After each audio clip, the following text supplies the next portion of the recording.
नमस्कार, आप देख रहे हैं इंडिया डेली। मैं हूं आशीष सिन्हा। मालेगांव ब्लास्ट केस में फैसला आ गया है। साध्वी प्रज्ञा सिंह ठाकुर समेत सभी 7 आरोपियों को बरी कर दिया गया है। एनआईए कोर्ट ने सभी आरोपियों को बरी किया है। साध्वी प्रज्ञा सिंह ठाकुर, कर्नल पुरोहित और सहित 7 लोग निर्दोष साबित हुए हैं। इस वक्त की बड़ी खबर, बिग ब्रेकिंग आपके टीवी स्क्रीन पर। 13 सालों के लंबे संघर्ष के बाद आखिरकार साध्वी प्रज्ञा सिंह ठाकुर को बरी किया गया, निर्दोष पाया गया। पहले दिन से ही साध्वी प्रज्ञा सिंह ठाकुर हो या कर्नल पुरोहित हो, वो लगातार इस बातों को कह रहे थे। अदालत ने भी इन बातों को माना और इन्हें बरी करार दिया।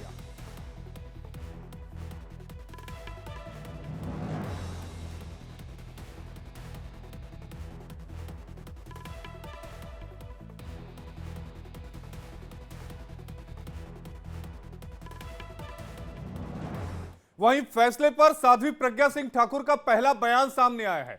उन्होंने कहा कि मेरे जीवन को बर्बाद कर दिया गया, मुझे कई दिनों तक प्रताड़ित किया गया, मुझे 17 सालों तक अपमानित किया गया। आज न्याय की जीत हुई है।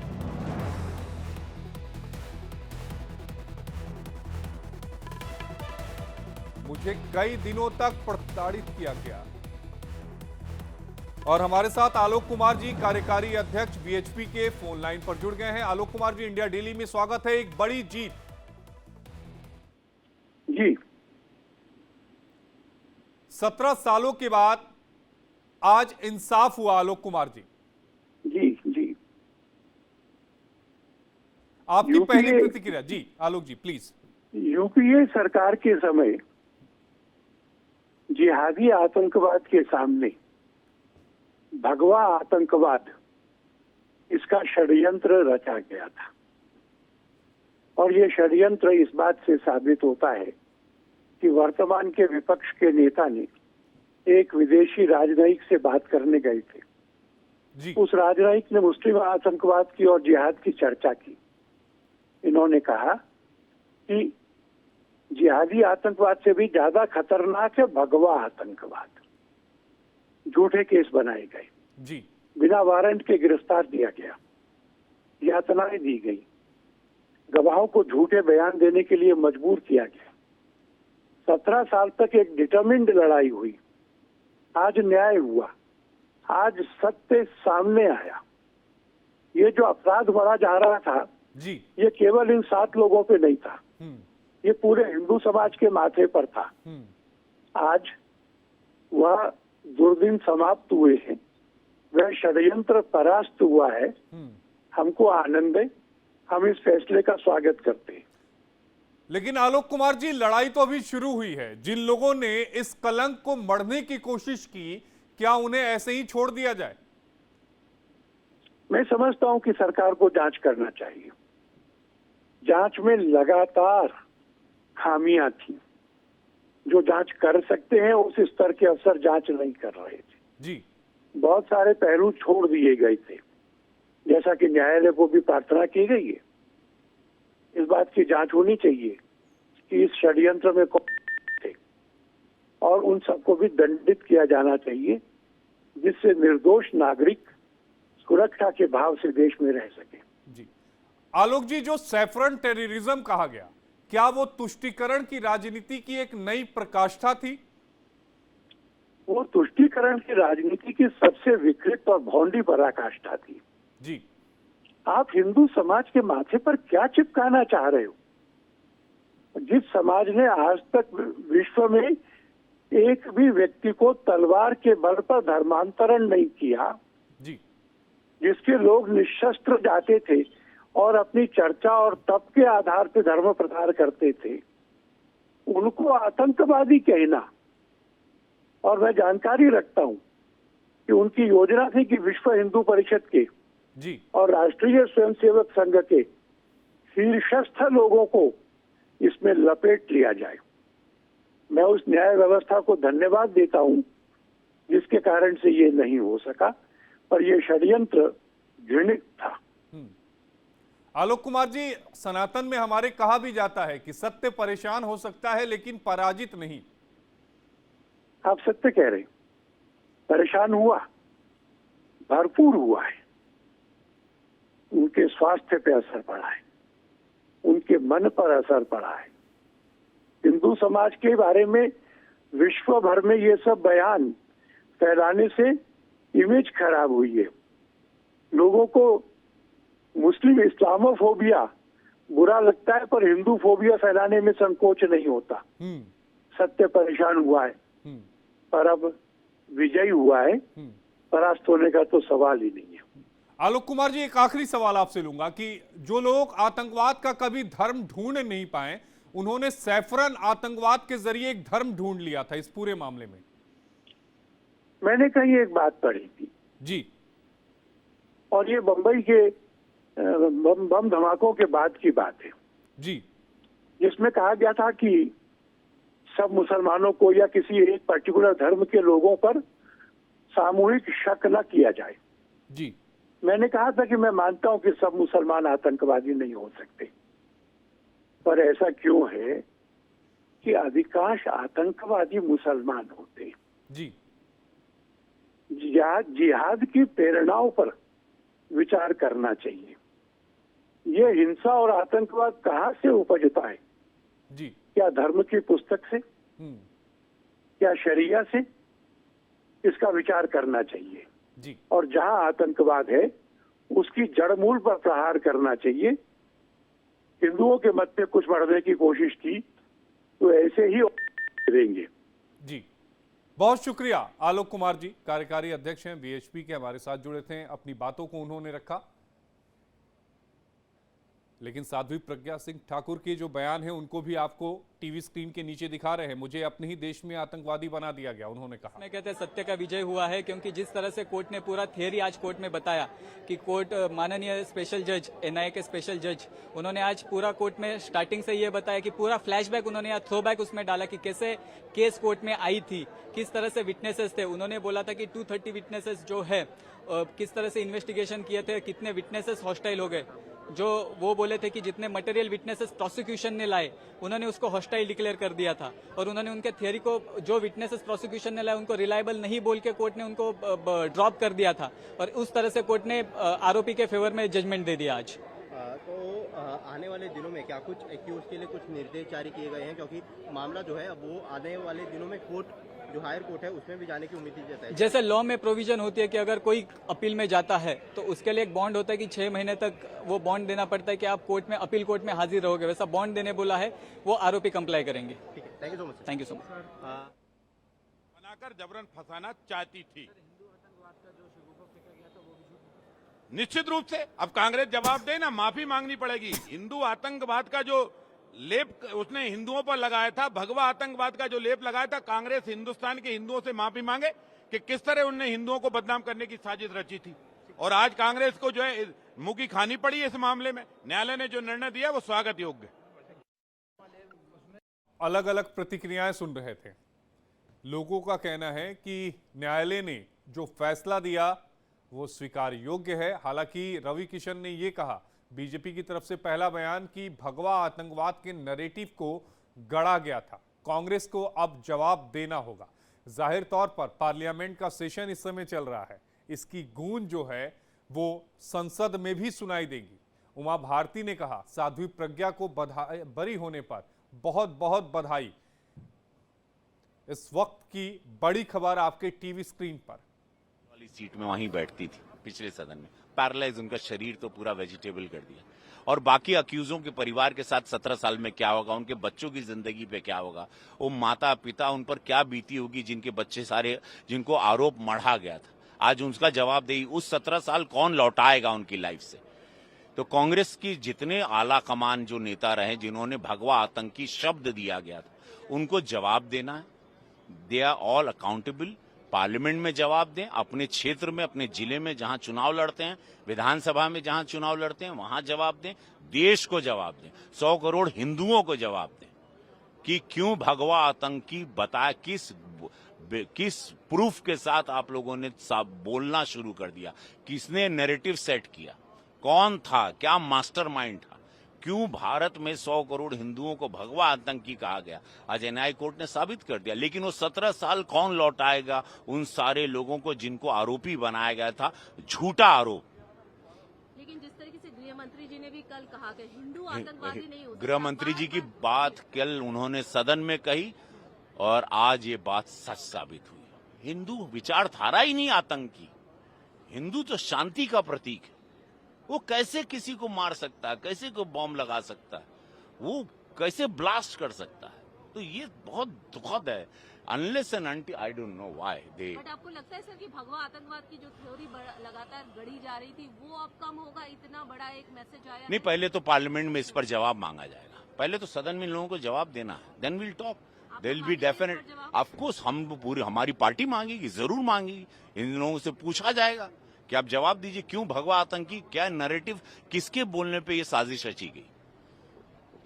तो रवि किशन ने एक बड़ी बात कही, उन्होंने कहा कि भगवा आतंकवाद जो कहा गया, किसके कहने पर इस नैरेटिव को सेट किया गया और संसद में अब इस बात को उठाया जाएगा।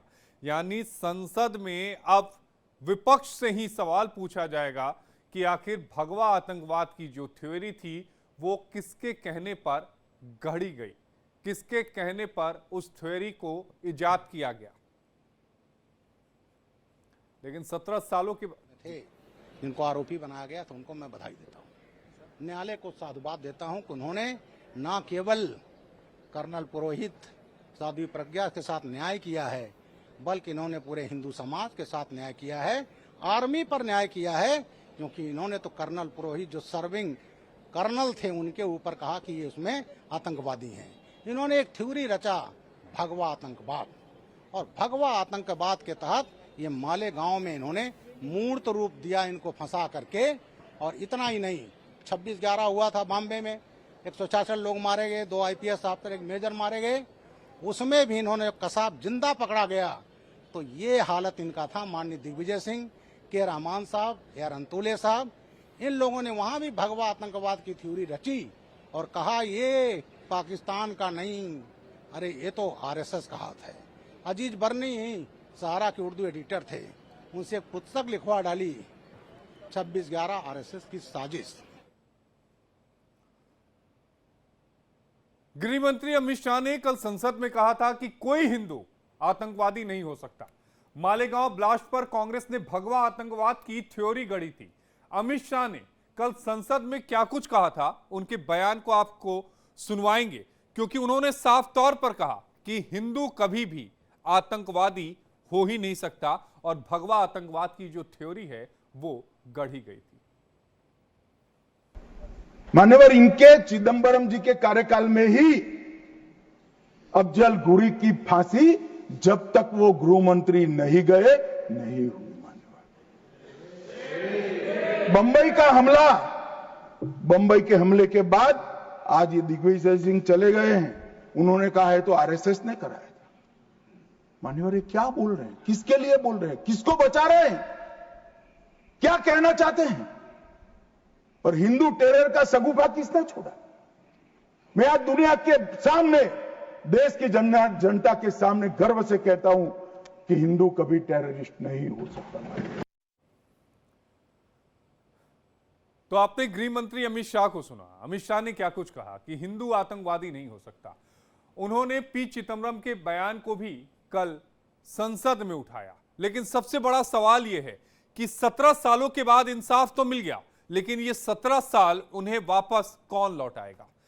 क्या जिनके बच्चे थे, जिनके परिवार थे, उन 17 सालों में उनके साथ क्या कुछ हुआ होगा? उनके ऊपर आतंकवादी होने का एक ठप्पा लगा दिया गया। ठप्पा तो हट गया, लेकिन इन 17 सालों में जो कुछ उन्होंने सहा उसे क्या वापस किया जा सकेगा? एक बड़ा सवाल है जिसका जवाब जो है वो मिलना चाहिए कि इन 17 सालों में जो कुछ उन्होंने खोया, क्या अब उन्हें कभी मिल पाएगा? अगर नहीं मिल पाएगा तो फिर उनके खिलाफ क्या होगा जिन्होंने इन्हें फंसाया था?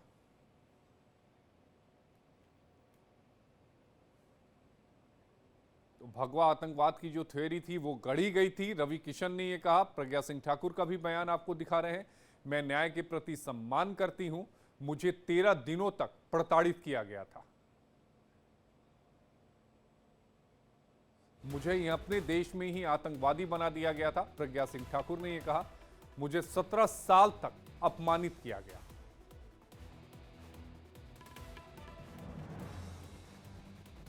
तो मेरा जीवन बर्बाद कर दिया गया।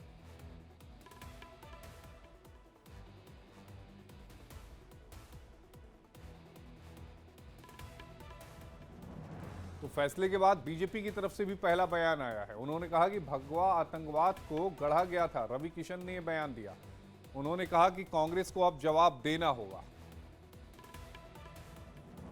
भोपाल की पूर्व सांसद जो हैं वो निर्दोष साबित हुई हैं। उमा भारती की तरफ से यह कहा गया। साध्वी प्रज्ञा को बरी होने पर बधाई दी रही हैं उमा भारती, पूर्व मुख्यमंत्री मध्य प्रदेश।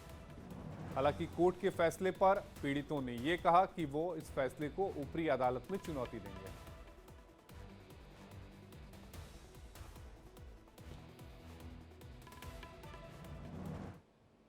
अब आपको बताते हैं कि कोर्ट के फैसले में अहम बातें क्या थीं और कोर्ट ने आखिर साध्वी प्रज्ञा सिंह ठाकुर समेत 7 लोगों को बरी क्यों किया, उसके पीछे आधार क्या ठहराया।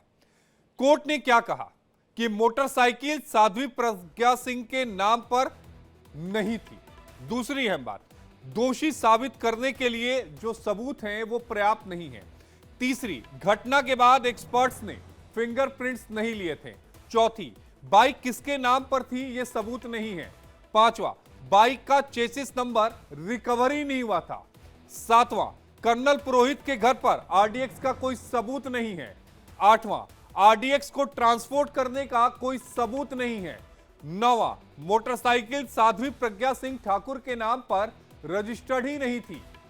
10वां, दोषी साबित करने के लिए ठोस सबूत चाहिए होते हैं। और हमारे साथ राकेश सिन्हा जी सांसद हमारे साथ फोन लाइन पर जुड़ रहे हैं। राकेश जी, 17 सालों के बाद साध्वी प्रज्ञा सिंह ठाकुर बरी हुई हैं, पहला आपका रिएक्शन? देखिए, ये यूपीए सरकार में सोनिया गांधी और कांग्रेस हाईकमान के दबाव में एक हिंदू आतंकवाद या भगवा आतंकवाद का एक नैरेटिव तैयार किया गया था, जिसका उद्देश्य था कि पूरे संसार में इस्लामिक टेररिज्म के समानांतर हिंदू टेररिज्म को खड़ा करना। ये सिर्फ डोमेस्टिक पॉलिटिक्स को लेकर नहीं था, ये एक इंटरनेशनल एरियाना से था। इसमें विदेशी दबाव था, कांग्रेस पार्टी का नेतृत्व था और उसमें साध्वी प्रज्ञा को एक विलेन की तरह से प्रस्तुत किया गया था। और इसका एकमात्र उद्देश्य था कि हिंदू संगठनों को न सिर्फ बदनाम करना, उनको कटघरे में खड़ा करना, उन पर सवाल खड़ा करना और हिंदू और राष्ट्रीय स्वयंसेवक संघ को ही सीधे निशाना साधा जा रहा था। आज ये षड्यंत्र को नाकामयाब साबित हुआ है। और सबसे बड़ी बात है कि एक भी एविडेंस एटीएस के और जो जांच एजेंसियां आपसे जुटा नहीं पाई हैं। एक बात और मैं जोड़ दूं कि यूपीए के शासनकाल में जांच शुरू हुई थी, तब भी इनके चार्जशीट में कोई एविडेंस नहीं था, चार्जशीट दायर नहीं कर पाए थे और इसलिए ये कह नहीं सकते हैं कि कोई किसी भी प्रकार का मैनिपुलेशन। राकेश जी, ये आरोप केवल साध्वी प्रज्ञा सिंह ठाकुर पर नहीं था, क्योंकि जिस तरह के बयान दिए गए, सैफरन टेररिज्म कहा गया, इसने 100 करोड़ से ज्यादा सनातन को मानने वाले लोगों को भी कटघरे में ला खड़ा कर दिया था। मैंने वही कहा कि इसका एक मात्र उद्देश्य था पूरे संसार में इस्लामिक आतंकवाद के समानांतर हिंदू आतंकवाद को खड़ा करना। जब से सभ्यता शुरू हुई है, जब से उस काल से लेकर अब तक हिंदू आतंकवाद नाम की कोई चीज नहीं रही है। हिंदुओं का एक पीस लविंग यानी शांति प्रिय समुदाय के रूप में पूरी दुनिया में जाना जाता है।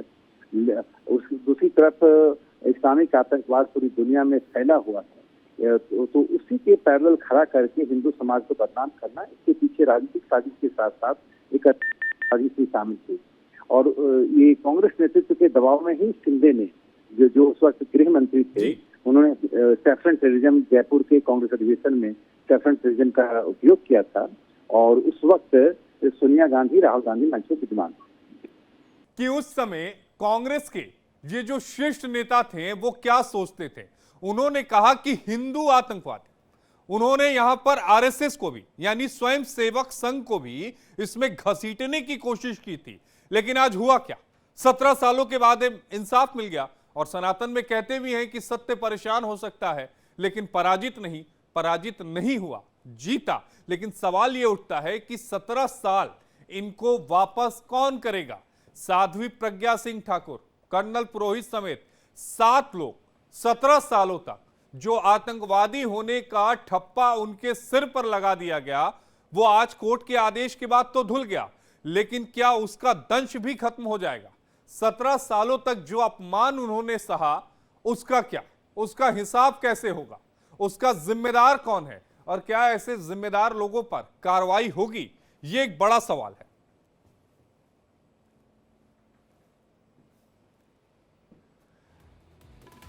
प्रज्ञा सिंह ठाकुर ने क्या कुछ कहा कि मुझे अपने ही देश में आतंकवादी बना दिया गया, 17 सालों तक मुझे अपमानित किया गया। यह केवल साध्वी प्रज्ञा सिंह ठाकुर का दर्द नहीं, इस मामले में जो 7 लोग थे उन सबका दर्द यही है कि अपने ही देश में उनको आतंकवादी बनाया गया। जिस घटना से उनका लेना देना नहीं, उस घटना में उन्हें फ्रेम किया गया। बीजेपी की तरफ से बयान आया, रविशंकर प्रसाद ने क्या कुछ कहा वो भी मैंने आपको सुनवाया।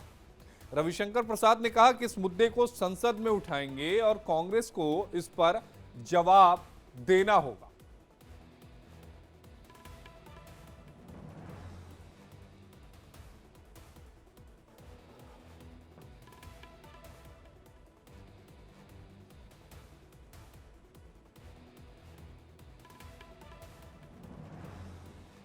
सत्रह सालों के बाद में इंसाफ मिला है।